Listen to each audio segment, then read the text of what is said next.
Tuhan yang menjadi renungan bagi kita pada Minggu 13 Agustus 2023 dikutip dari Kejadian 39 ayat 1 sampai dengan ayat 5. Sebelum kita membaca nats ini, marilah kita berdoa. Damai sejahtera Allah Bapa yang melampaui segala akal, itulah kiranya menyertai hati dan pikiranmu dalam Yesus Kristus. Amin. Saya akan bacakan Bapak Ibu Saudara-saudara firman Tuhan untuk kita yang tertulis di kitab Kejadian 39 ayat 1 sampai dengan ayat 5. Demikian firman Tuhan. Adapun Yusuf telah dibawa ke Mesir dan Potifar, seorang Mesir pengawal istana Firaun, kepala pengawal raja, membeli dia dari tangan orang Ismail yang telah membawa dia ke situ. Tetapi Tuhan menyertai Yusuf sehingga ia menjadi seorang yang selalu berhasil dalam pekerjaannya. Maka tinggallah ia di rumah tuannya, orang Mesir itu.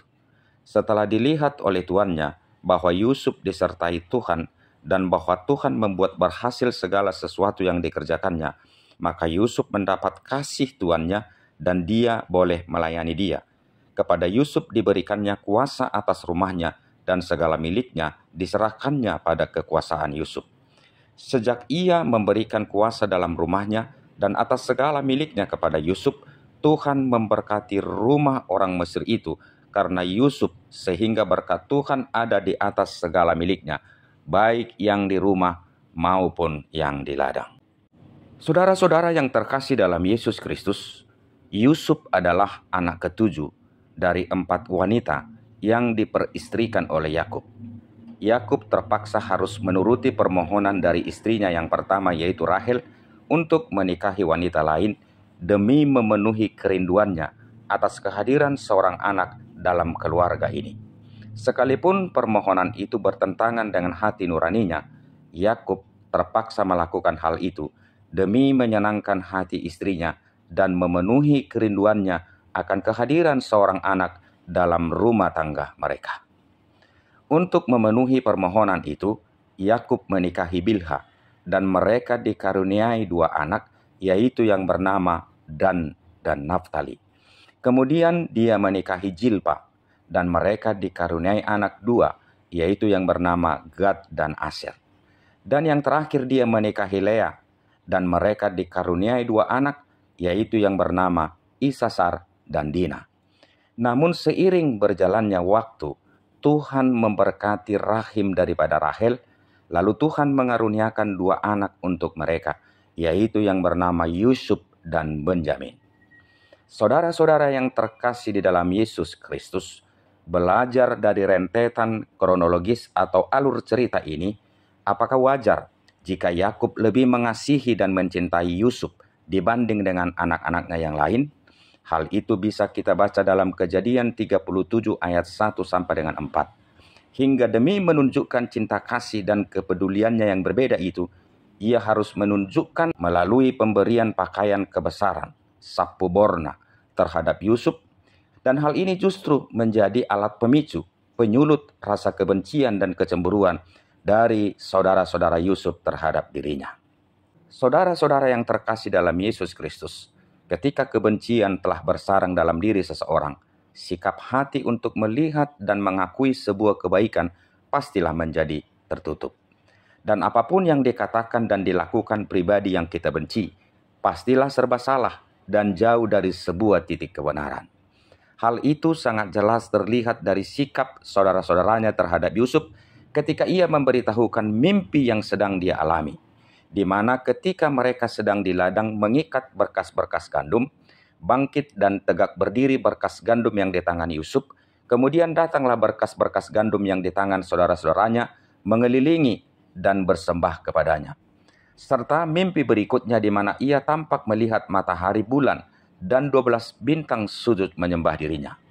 Bukankah sebenarnya mimpi ini hanya apologet atau alat melegitimasi kebencian yang harus mereka tuangkan, yang harus dilakukan oleh saudara-saudaranya, sehingga mereka menuangkan itu dalam sebuah kebencian. Lalu mereka berencana untuk menghilangkan nyawa daripada saudaranya Yusuf.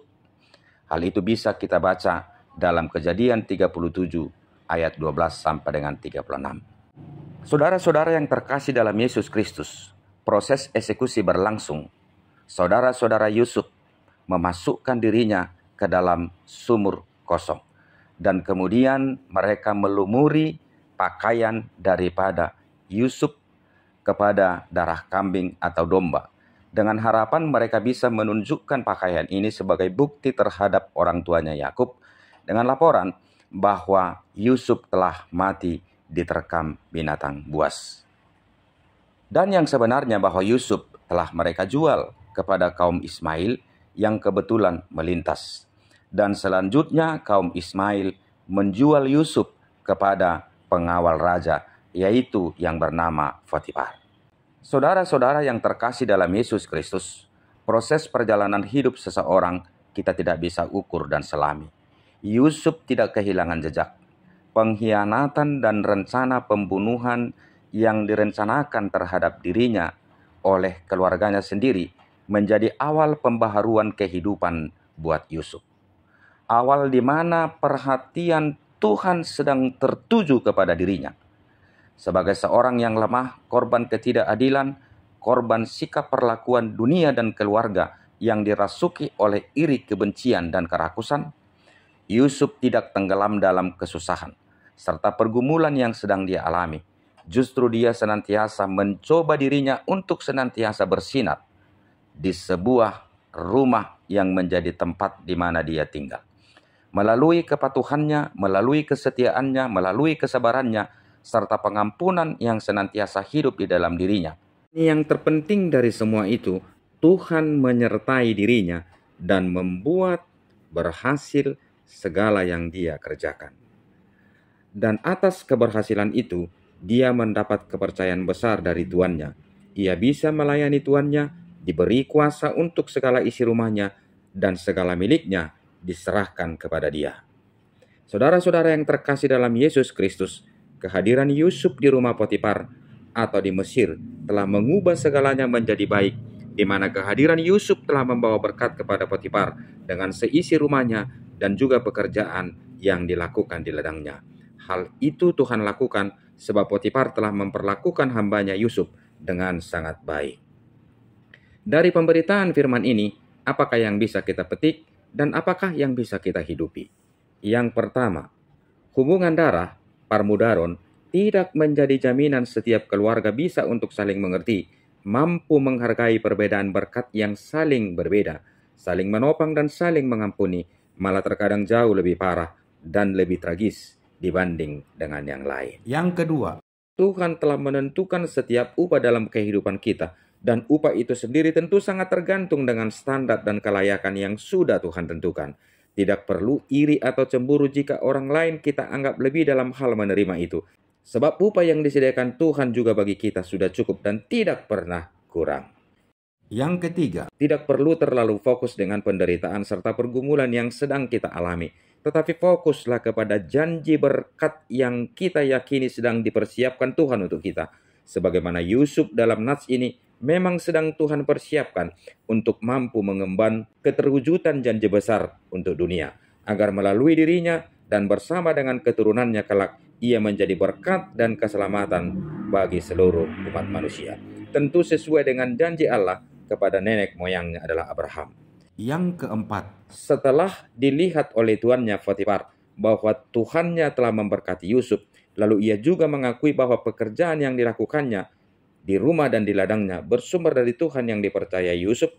Hal ini tentu mengajak semua orang Kristen agar hidupnya, perilakunya, kepatuhan dan kesetiaannya haruslah menjadi berkat, bukan saja ketika bersukacita, tetapi dalam situasi bergumul dan menderita sekalipun, seperti Yusuf dalam nats ini, harus bisa menjadi berkat.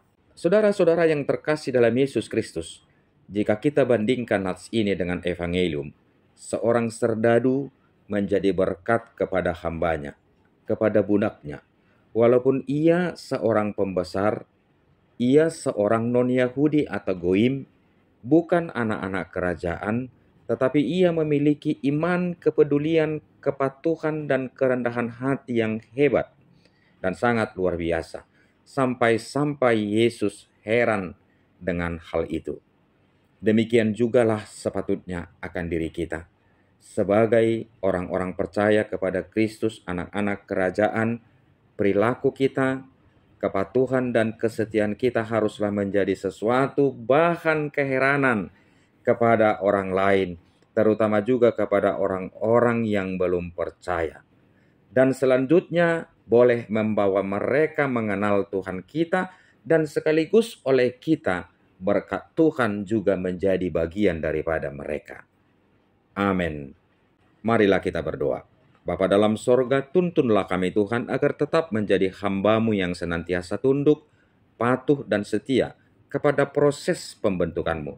Dalam situasi dan kondisi yang bagaimanapun, biarlah hidup dan perilaku kami menjadi berkat. Dalam Yesus Kristus kami berdoa dan mengucap syukur. Amin.